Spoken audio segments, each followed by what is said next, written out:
जब भी जम्मू कश्मीर में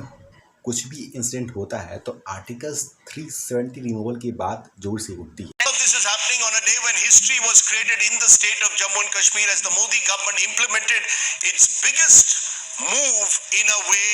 on the Kashmir issue. After days of furious speculation and build-up, Home Minister Amit Shah arrived this morning to Parliament and told Parliament that he was revoking Article 370. One has been speculating that both Article 35A and Article 370 are likely to be revoked. जान दे देंगे इसके लिए, क्या बात कर रहे हैं आप? और लोगों के मन में ये क्यूरियोसिटी होती है कि आखिर आर्टिकल्स 370 को क्यों रिमूव किया गया, इसके पीछे क्या हिस्ट्री है। हिस्ट्री के साथ साथ क्या होता है कि अभी आप देखोगे तो क्या जम्मू कश्मीर में सिचुएशन है। तो सबसे पहले बात करते हैं कि एक्चुअल में आर्टिकल्स 370 था क्या और उसको किस प्रकार से, किस प्लानिंग से, किस एग्जीक्यूशन से क्या होता है कि उसको हटाया गया। तो let's begin the video. First of all बात करते हैं कि जो आर्टिकल्स 370 था वो है क्या एक्चुअली में। अब देखोगे तो आर्टिकल्स 370 जो कि है एक तरह से एक स्पेशल ऑटोनॉमी स्टेटस प्रोवाइड करता है जम्मू कश्मीर को, जहाँ पे क्या होता है कि जो अदर्स स्टेट्स के लोग हैं वो वहाँ पे कोई भी ज़मीन नहीं कर सकते हैं, कोई जॉब नहीं कर सकते। लेकिन एक्चुअली में क्या होता है कि ये जो स्टोरी है कैसे रिमूव किया गया, इसके पीछे एक लंबी स्टोरी है। तो थोड़ा सा हमको पीछे जाना पड़ेगा, क्योंकि क्या होता है कि आप इसको डिटेल में समझोगे तो आपकी जो एक तरह से जो सेंस बनाएगा। ठीक है, फर्स्ट ऑफ ऑल बात करते हैं, जब 1947 हमारा देश आज़ाद हुआ था तो इंडिया पाकिस्तान दो ऐसे मतलब कि कंट्री में बढ़ चुका था। तो और इंडिया पाकिस्तान क्या होता है कि अपने अपने ऐसे क्या होता है कि सेकुलर कंट्री और रिपब्लिक इस्लामिक कंट्री की तरफ क्या होता है, दोनों देश मतलब इवॉल्व होते हैं। अब इसके बाद से क्या होता है कि जो हमारे देश में क्या होता है कि जो अगर ऐसा नहीं था कि सारे जो स्टेट्स थे वो एज ए क्या होता है कि फुली एक साथ इवॉल्व होकर क्या होता है कि मिल गए हमारे कंट्री में। नहीं, ऐसा नहीं हुआ। कहीं कहीं क्या होता है कि जो मतलब कि अप्रॉक्स 352 क्या होता है कि उसमें प्रिंसली एस्टेट एग्जिस्ट करते थे और ऐसे में क्या होता है कि वहाँ पर राजा महाराजा रूल किया करते थे। अब होता क्या है कि जैसे कि एग्जाम्पल आप देखोगे, जैसे कि जूनागढ़, मैसूर, भोपाल और जम्मू कश्मीर, ऐसे क्या होता है कि मतलब कि वहाँ पर प्रिंसली एस्टेट वगैरह होते थे। लेकिन जो उस समय क्या होता है, जो जेपी नेहरू थे वो दबाव बनाते हैं और जिससे क्या होता है कि जो पहले तो रेसिस्ट होता है, लेकिन बाद में क्या होता है कि फोर्सफुली क्या होता है कि और नेगोशिएशन के बॉल पे क्या होता है कि जो हैदराबाद और जूनागढ़ को क्या होता है कि एक पूरी तरीके से क्या होता है कि एक इंडियन यूनियन में मिला लिया जाता है। तो क्या होता है कि पहले जो जूनागढ़ के जो मतलब कि जो नवाब होते थे उनको एक डिमांड थी, इच्छा थी कि क्या होता है कि वो पाकिस्तान के साथ जाके मिले। तो क्या होता है कि वो मुस्लिम थे। ऐसे में क्या होता है कि जो जम्मू कश्मीर था उसका केस थोड़ा यूनिक था, क्योंकि क्या होता है आप ध्यान से देखोगे उस समय में जो जम्मू कश्मीर था वहाँ पे क्या होता है कि जो मैक्सिमम जो लोग रहते थे वो मुस्लिम रहते थे, अप्रॉक्स 77%। और जो वहाँ के राजा थे महाराजा हरि सिंह जो कि हिंदू थे। और ऐसे में क्या होता है कि जो मुस्लिम पॉपुलेशन होती है उन पे आरोप लगाती है कि जो महाराजा है वो मतलब कि अक्सर क्या होता है कि वो हिंदू को फेवर करते हैं, वो जॉब में और किसी स्पेशल प्रीफ्रेंस क्या होता है कि वो हिंदू को देते थे। और इसको लेके क्या होता है कि उनमें काफ़ी ज़्यादा गुस्सा थी। अब ऐसे क्या होता है कि जब इंडियन गवर्नमेंट क्या होती है कि प्रस्ताव रखती है उनके सामने कि मतलब कि इंडियन गवर्नमेंट पे इंडियन यूनियन में मिलना है, तो इसको लेके क्या होता है कि पहले तो वो अपोज करते हैं और पहले उनकी इच्छा नहीं थी कि क्या होता है कि किसी भी कंट्री के साथ मिले। क्योंकि क्या होता है कि जैसे पाकिस्तान का भी दबाव था और वो क्लेम करता था बात भी की कि वो जो उसका हिस्सा है वो पाकिस्तान का है जम्मू कश्मीर। क्योंकि क्या होता है कि वहाँ मैक्सिमम जो पॉपुलेशन थी वो मुस्लिम पॉपुलेशन थी। ठीक है, ऐसा में क्या होता है पाकिस्तान भी चाहता था कि वो अपने अंडर में रख ले। और इसको लेके क्या होता है कि बार बार क्या होता है कि मतलब कि बार बार उसमें कॉन्फ्लिक्ट भी होते रहते थे। अब इसको लिए होता क्या एक दिन कि जो महाराजा हरि सिंह थे वो क्या होता है कि वो एक ऑफ़र देते हैं दोनों कंट्री को कि मतलब इंडिया और पाकिस्तान को कि एक तरह से क्या होता है कि वो स्टैंडर्ड मतलब कि स्टैंड फॉर एक स्टैंड स्टिल एग्रीमेंट के तहत क्या होता है कि दोनों देश के साथ क्या होता है कि वो फ्री फेयर ट्रेवल जो भी क्या होता है कि कम्युनिकेशन सिस्टम एक डेवलप करें, जिससे क्या होता है कि वो मतलब जो उनकी कनेक्टिविटी होती है दोनों देश से बनी रहे। इसको लेकर क्या होता है कि जो पाकिस्तान तो इस एग्रीमेंट को साइन कर देता है और वहाँ से क्या होता है कि जो पाकिस्तान से जो ट्रेड होता है, फ्री ट्रेड, ट्रेवल, कम्युनिकेशंस और एसेंशियल्स जो गुड्स होते हैं वो ट्रांसपोर्ट वगैरह होते रहते हैं। लेकिन इस बीच क्या होता है जो इंडिया होता है उस एग्रीमेंट पर साइन नहीं करता है। और फिर भी क्या होता है कि जो इंस्ट्रूमेंट ऑफ एक्शन थी उसके लिए क्या होता है कि जो इंडियन की मेन सेंट्रल गवर्नमेंट थी वो डिमांड कर रही थी। अब लेकिन होता क्या है एक समय कि बाद में पाकिस्तान को वो रियलाइज़ होता है कि एक्चुअली में क्या होता है, इसका कोई सेंस बनता नहीं, उसको तो सिर्फ इसको कंट्रोल करना है, ठीक है। उसके बाद होता क्या है कि महाराजा हरि सिंह था वो अपनी तरफ से पाकिस्तानी ट्राइबल ग्रुप्स के होता है बैक करता है, और वहाँ से क्या होता है जो पाकिस्तानी ट्राइबल से मना कर देता है, डायरेक्टली इंटर करते हैं जम्मू कश्मीर के एरिया में, हरि सिंह पे दबाव अटैक करता है, क्या हिंदू क्या मुसलमान सभी जो भी लोग मिले वहाँ पर क्या होता है वो उनको मारना काटना शुरू कर देते हैं, काफ़ी सारे मार इंस्ट्रूमेंट। और ऐसे में क्या होता है कि जो राजा के किंगडम्स में क्या होता है कि इंडिया जो राजा के किंगडम्स फ्री सपोर्ट करता है, क्या होता है कि थ्रेट लगता है, और ऐसे में क्या होता है कि राजा को लगता है कि अब जो बात जान पे आ गई है, अब क्या क्या है, इसको क्या होता है कि वो इंडियंस में और अपने सिख रेजिमेंट को उतारता है पाकिस्तान में। जो कि सिख रेजिमेंट होते हैं वो पाकिस्तान के जो ट्राइबल्स होते हैं उसको पीछे ढकेलते हैं, और फाइनली जो इंडिया होता है वो 3/4 जो हिस्सा होता है वो अपने कंट्रोल में रख पाता है। बाकी जो 1 हिस्से होते हैं वो आज पाकिस्तान के कब्ज़े में है, जिसको आज हम गिल्ट पाकिस्तान ऑक्युपाइड कश्मीर बोलते हैं, जो कि पाकिस्तान आज पाकिस्तान ऑक्युपाइड कश्मीर को आज़ाद कश्मीर के तौर पर बोलता है, और वहाँ खुद के प्रेसिडेंट और प्राइम मिनिस्टर अपॉइंट किए गए हैं। हालांकि इसको पीछे से पाकिस्तान ही कंट्रोल करता है, और जो एक हिस्सा है वो चाइना कंट्रोल करता है, जो कि 1962 के वॉर के बाद उसने ऑक्यूपाई कर लिया था। और ऐसे में क्या होता है कि जो इंडिया और पाकिस्तान के बीच में जो कॉन्फ्लिक्ट था, पहले बार इसके अगेंस्ट जो पाकिस्तान था वो रिटिलिएट करता है, चूँकि इंडिया जो कि महाराजा हरि सिंह थे वो जो एग्रीमेंट था वो साइन कर दिया था, और उसमें जो इंडिया का पार्ट बन चुका था जम्मू कश्मीर। तो 1948 में इंडिया और पाकिस्तान के बीच में पहली बार जंग होता है। फाइनली क्या होता है इस जंग को सीज फायर कर दिया जाता है यूएन के द्वारा, और यहीं से क्या होता है कि LOC मतलब कि खींचा जाता है बॉर्डर के तौर पे। और इसके बाद से क्या होता है कि जब 1949 आता है तो जम्मू कश्मीर के जो प्राइम मिनिस्टर होते हैं शेख अब्दुल्ला, और इंडिया के जो सेंट्रल गवर्नमेंट में जो PM होते हैं, जो हेड होते हैं JP नेहरू, उनके साथ मिलकर क्या होता है कि एक तरह से क्या होता है कि 370 आर्टिकल्स ड्राफ्ट किए जाते हैं, जिसके तहत क्या होता है कि जम्मू कश्मीर को एक स्पेशल स्टेटस मिलता है, जिससे क्या होता है कि वहाँ की जो तरह से क्या होता है जो लोग होते हैं एक फुल प्रिविलेज ले सकते थे वहाँ की ऑटोनॉमी का, क्योंकि क्या होता है कि जो बाकी राज्य के लोग थे उनको वहाँ ज़मीन खरीदने का, वहाँ ट्रेड करने का, सही से वहाँ जॉब करने का अधिकार नहीं था। और वहाँ के जो मतलब वहाँ पे क्या होता है कि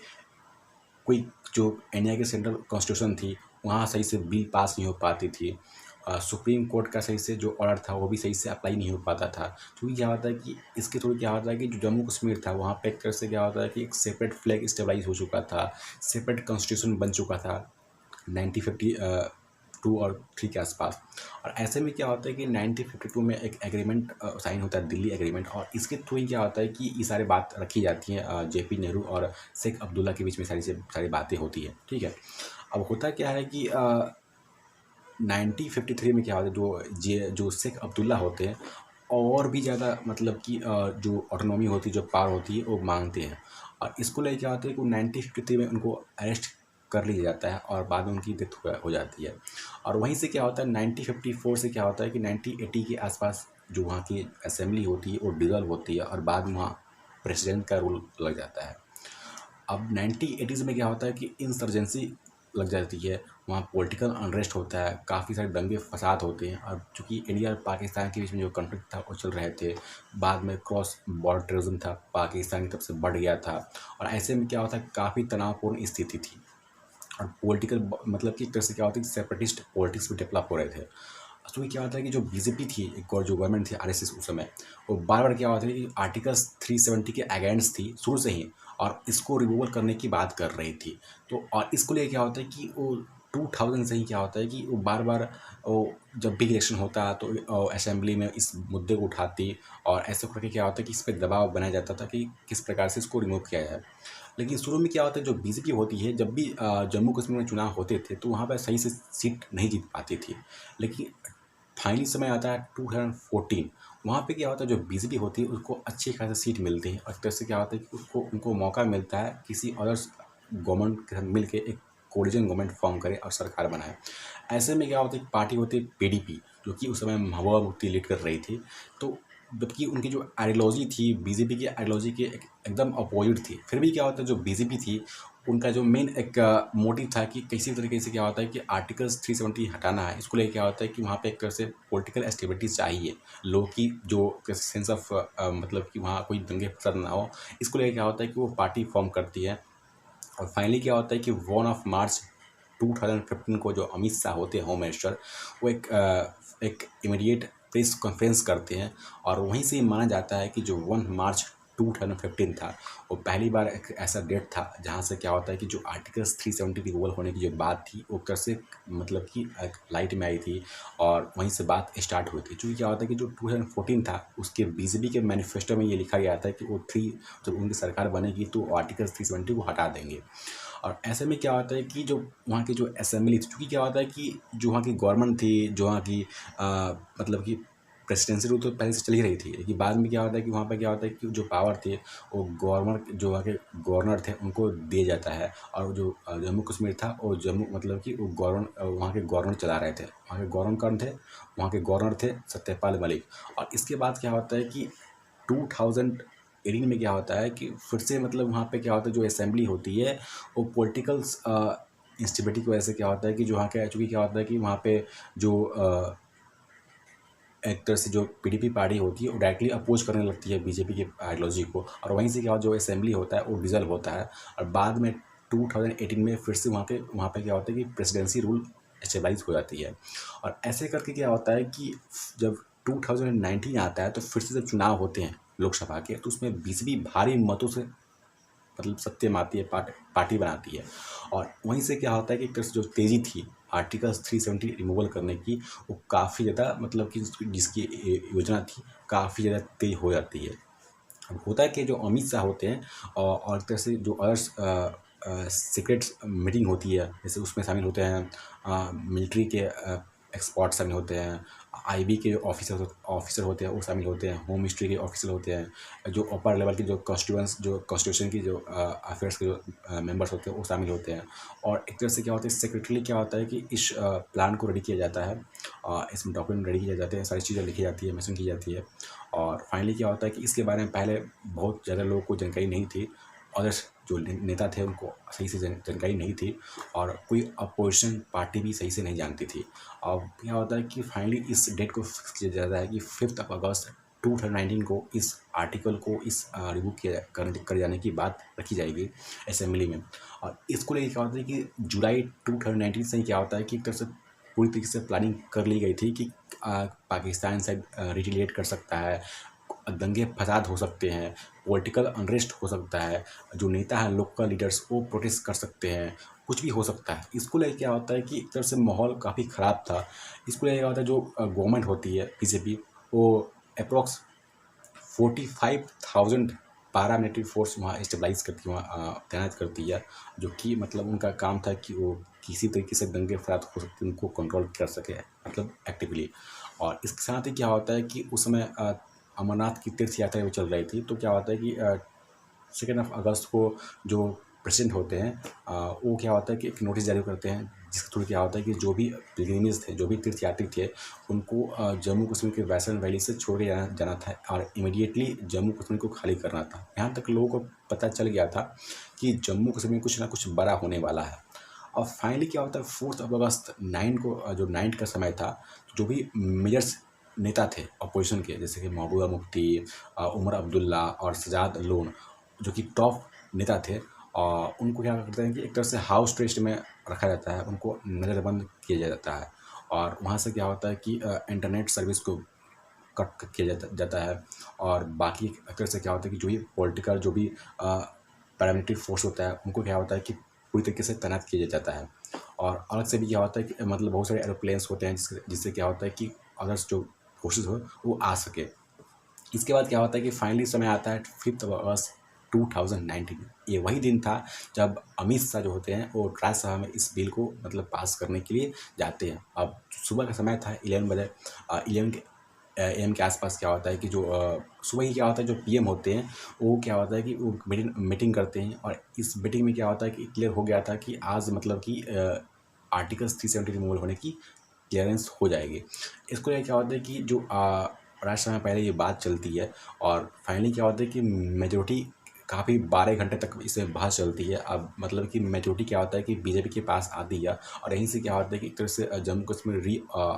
ऑर्गेनाइजेशन बिल्स पास होती है और यहीं से मतलब कि आर्टिकल्स 370 रिमूव होती है। और इसके बाद से क्या होता है कि इस बिल को क्या होता है कि फिर से लोकसभा में पास किया जाता है और लोकसभा में क्या होता है कि इसमें मेजॉरिटी हासिल करती है बीजेपी। और फाइनली क्या होता है कि जो जम्मू कश्मीर था उसको एक तरह से जो स्पेशल उसका स्टेटस था उसको रिमूव करके एक मतलब कि फुल एक स्टेट यूनियन में सबमर्ज किया जाता है। और वहाँ से क्या होता है कि जो भी लोग होते हैं वो उनको एक तरह से स्पेशल राइट्स मिल जाता है कि वहाँ वो रह सकते हैं, अपनी ज़मीन खरीद सकते हैं, जॉब कर सकते हैं। और लेकिन क्या होता है कि और इसके बाद से क्या होता है कि आप देखोगे जिस तरह से रीऑर्गेनाइजेशन बिल आया था जिसके थ्रू क्या होता है कि जम्मू कश्मीर को 2 यूनियन टेरिटोरीज में बांटा गया था। एक तो था जम्मू कश्मीर जिसमें राज्यसभा था, दूसरा था लद्दाख जिसमें राज्यसभा नहीं था, जो क्या होता है कि चाइना के साथ बॉर्डर शेयर करता था। लेकिन इसके बाद होता क्या है कि फाइनली 31 अक्टूबर 2019 को क्या होता है कि इस मतलब जो इस पर क्या होता है क्लियरेंस